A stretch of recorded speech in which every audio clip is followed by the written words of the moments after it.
in the summer of my 8th grade year. As a member of the swim team, I was passing by the girls' locker room when a gust of wind blew the door wide open. Inside, my childhood friend Alice, who was tall and beautiful, was changing her clothes. I could see parts of her I wasn't supposed to, and when our eyes met, she said, "Can you hurry up, please?" "But Alice, are you really okay with this?" In response to my confusion, she casually replied, "What's the big deal now? It's not like I'm losing anything." Being in the presence of Alice, who showed no embarrassment, made me swallow hard. My name is Mike Thompson. I'm 28 years old and I just got married to my wife, Alice. Alice was my classmate from elementary through high school and my childhood friend. When I first met her, I thought she was a unique girl. In the winter of our first grade year, she transferred from another school and soon became friends with a girl named Jennifer. But whenever a boy tried to talk to her, she would lower her gaze and stay silent. At times, she would even start crying just from being approached by a boy, confusing her teacher and classmates. I watched her from a distance, observing her in secret. Upon getting married, I started reminiscing about how Alice and I met and became close. When she got transferred in the first grade, she was a mysterious girl who I couldn't quite understand. When a boy told her, "You dropped your eraser," she would awkwardly look down and freeze. When a boy from the neighboring desk asked, "Can I see your textbook? I forgot mine," she would panic and start sobbing. However, when she was with a group of girls, she seemed to be having fun, drawing pictures and chatting excitedly. I found myself curious about her and watched her from a distance. Our relationship took a turn in the spring of 3rd grade. We were in the same class again and started talking through our mutual friend Jennifer. "Mike, Alice is uncomfortable around boys, so you should be nice to her," said Jennifer, a friend since kindergarten, and that's how I started spending more time with Alice. During recess, Alice would say, "Mike, you're the tagger," and we'd play tag in the hallway. Teachers used to scold at us saying, "Do not run in the hallway," and we would get all pouty. Even though she still didn't talk to other boys and lowered her gaze when they approached, she was normal around me. "Why is it that you go silent when other boys talk to you, but you're normal with me and even play with me?" When I asked her this out of pure curiosity, she shared something with me. "Actually, my brother bullies me. My mom treats me like a princess, and my brother gets jealous and breaks my toys. That's why I'm a little scared of boys." "But you are normal with me, aren't you?" I replied, to which she gave a sweet smile and said, "That's because you're tall like my dad, and you remind me of my teddy bear. I don't find you scary at all." I was taken aback by her response. "Dad, the teddy bear, is that how you see me?" In response to my surprise, she cheerfully replied, "Yes."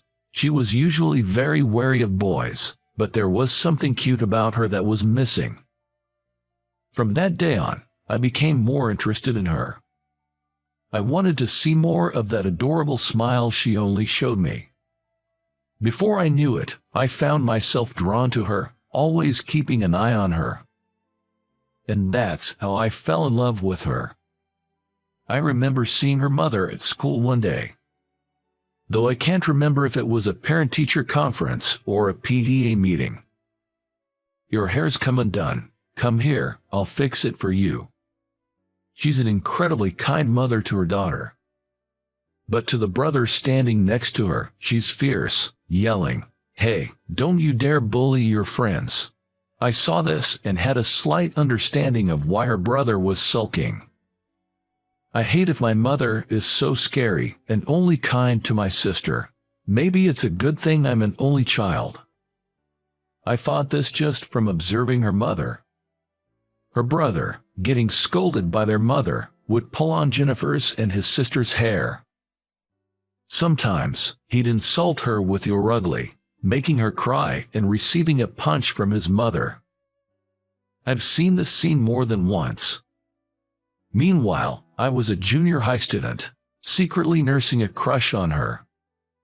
She's increasingly uneasy around male students, and clearly shows her discomfort when spoken to, dodging them.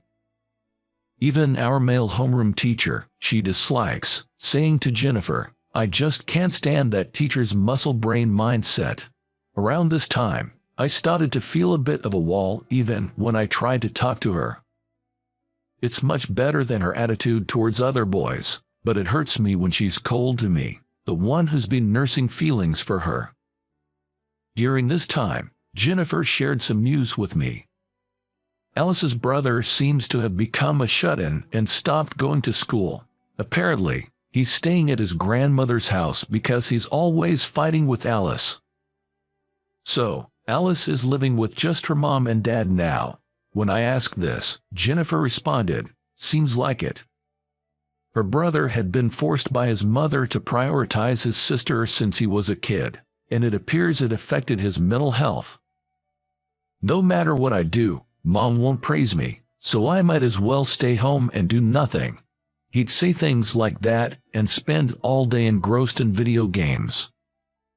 She used to vent her frustrations on her when their mother yelled at him to stop being selfish and go to school. Eventually, after a family discussion, they decided to send him to live with his grandparents. Her father keeps his distance from the family, hoping his son will calm down.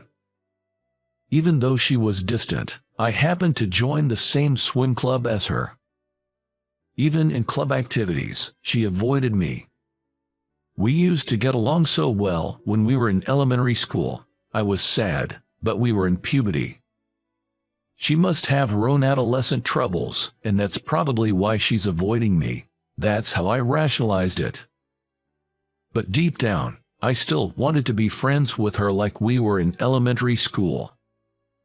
Every day was depressing as she avoided me. But during the summer vacation of our 8th grade, an incident that would change the situation occurred in our club. "I'm sorry, I feel unwell and my stomach hurts.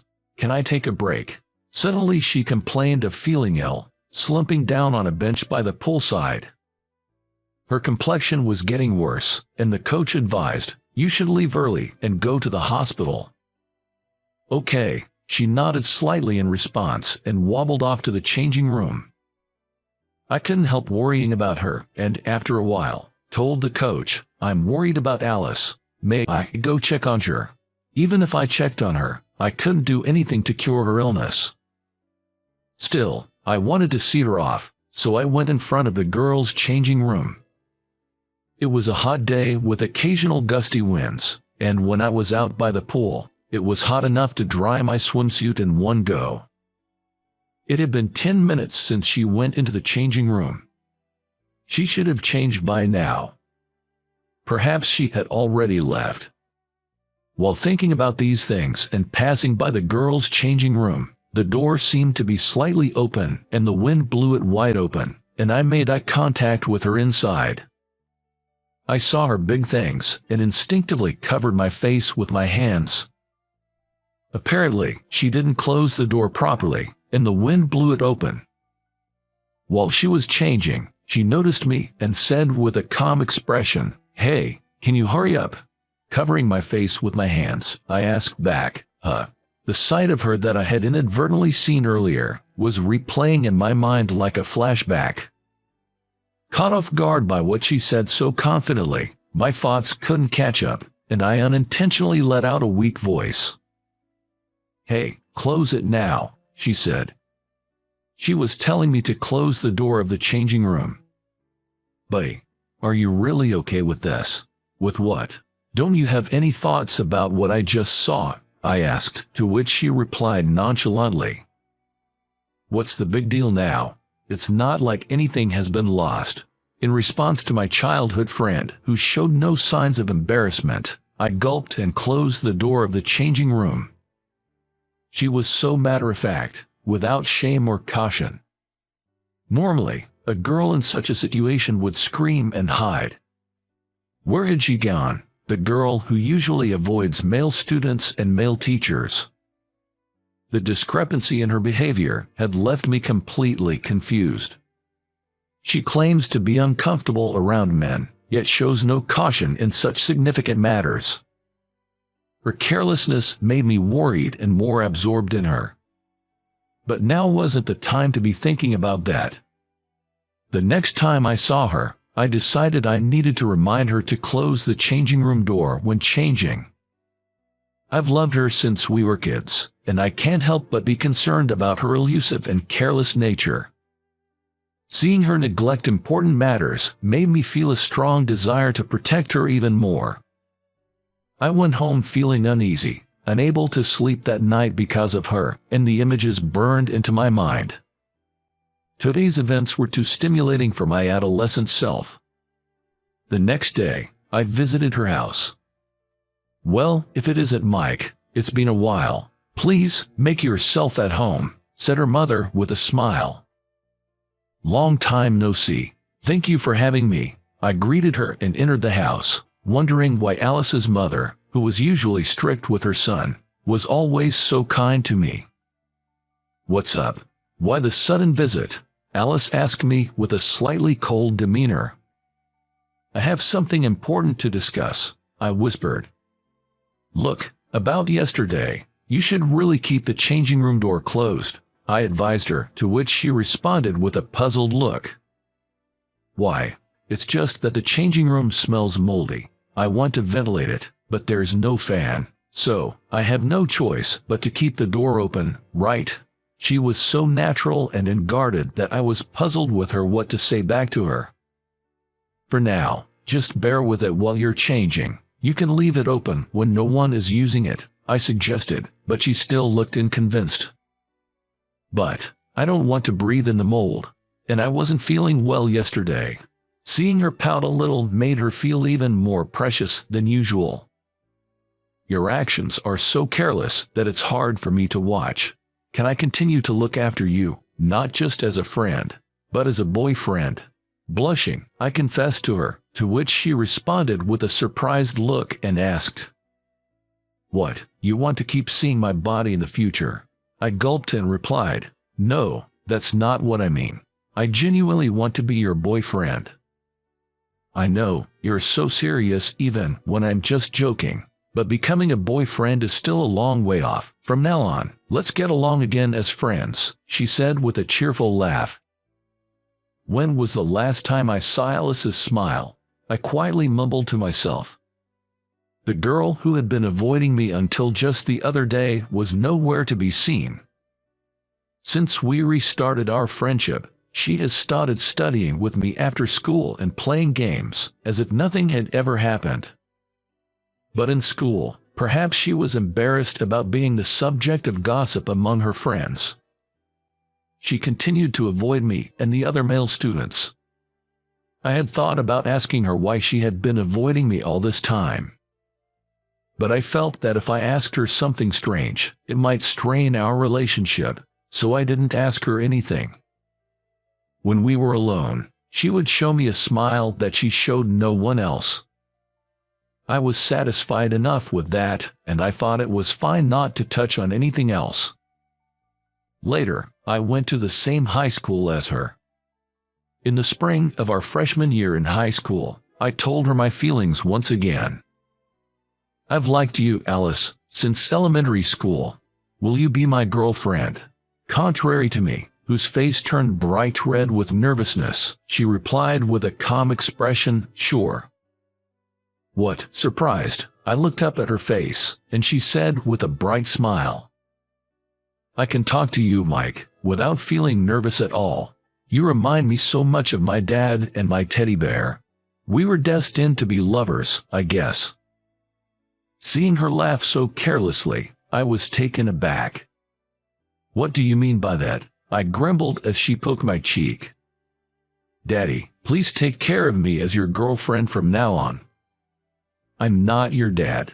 Don't call me dad," she said, scary, and ran away like a little child. I clearly remember chasing after her, who was running as if she were dancing, like cherry blossoms in the spring of our first year in high school. Even after we started dating, and even after we went to the same high school, she was still a little out of it. And that hasn't changed even now that we're married and adults. She would change her clothes anywhere in the house when I was with her, and she would leave her clothes and underwear scattered around. Occasionally, she teases me and pokes my cheek, laughing happily. And yet, she also has times when she grumbles about work. A female supervisor was transferred, and a new male supervisor took over. I'm still a little uncomfortable with men. I'm not sure why, but they're kind of scary. From my perspective, who usually watches her, I sometimes wonder who's saying that. If you're uncomfortable with men, are you okay with me? You're not scared to be with me, right? When I asked her, she said, not at all. I wonder why. I still find other men scary, but I'm not scared of you at all. It must be because you look just like my dad. When my wife says that, I feel a bit conflicted whether to be happy about it. This is something I found out after marrying her, but her mother wanted to raise her in a girly way, and her older brother in a boyish way. He was treated strictly from a young age because they wanted him to grow up to be a reliable eldest son. She was treated gently and carefully with love because they wanted her to grow up to be a cute and modest eldest daughter. However, this resulted in he becoming a shut-in and fights between the siblings. He is now living at his grandparents' house and working in agriculture at his own pace. He seems to have calmed down since he started living with his grandparents. Her father regrets that he drove my wife and Bial into this situation because he couldn't stand up to his strong-willed wife. Her father, who is kind-hearted and a bit timid, indeed has a similar physique to mine. You're just like my real son, he said, treating me kindly. When I see him, I also feel like he's my real father. You really do look like Dad, my wife says with a laugh. To her, I reply with a smile. It seems we were destined to be together. Even now that I'm married to her, I sometimes look back and find our meeting mysterious. From now on, we want to continue our fun married life as a couple. What did you think? Your subscription to our channel will motivate us to create more content. See you in the next video.